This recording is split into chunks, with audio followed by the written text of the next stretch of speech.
আমাদের এই বালাকাটা বাজারটা সবচেয়ে পানি নিয়ে একটু খুবই সংকটের ভিতরে বালাকাটা বাজার ব্যবসায়ীরা আছেন।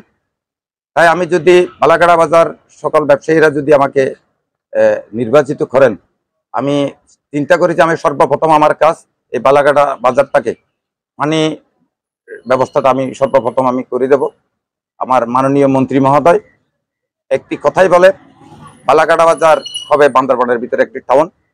সেই হিসাবে আমি মাথায় রেখে আমি আওয়ামী লীগের একজন কর্মী হিসেবে আমি আমার মাননীয় মন্ত্রী মহোদয় এমপি মহোদয়ের একটি কাজ কর্মী হিসাবে আমি এইটাই মাথায় নিয়েছি, আমি যাতে আমি বালাকাটা বাজারের অসম্পূর্ণ কাজগুলো আমি ইনশাল্লাহ আমার প্রিয় নেতা মাননীয় মন্ত্রী মহোদয়ের নেতৃত্বে, মাননীয় মেয়র মহোদয়ের নেতৃত্বে আমি অসম্পূর্ণ কাজগুলো আমি ইনশাল্লাহ সম্পূর্ণ করার জন্য আমি নির্বাচনে অংশগ্রহণ করেছি।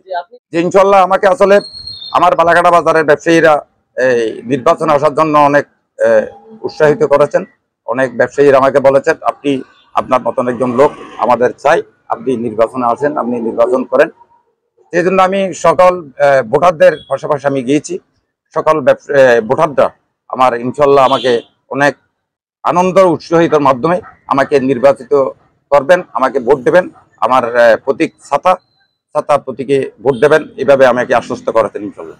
ব্যবসায়ী ভাইরা, আমি আগামী 25 তারিখ সমবায় সমিতি লিমিটেডের বালাকাটা বাজারের এই নির্বাচন আমি সভাপতি হিসেবে আমি প্রার্থী হয়েছি। আমার প্রতীক হচ্ছে ছাতা।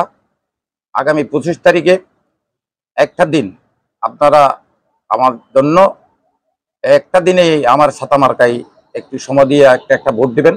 আমাকে যদি বিজয়ী করেন, ইনশাল্লাহ আপনাদের শাসক নই, আপনাদের সেবক হিসেবে আমি আগামী 3টি বছর আপনাদের সাথে কাজ করে যাব ইনশাল্লাহ। এবিএন বাংলা টিভি, সত্য সংবাদ প্রকাশে আমরা বদ্ধপরিকর।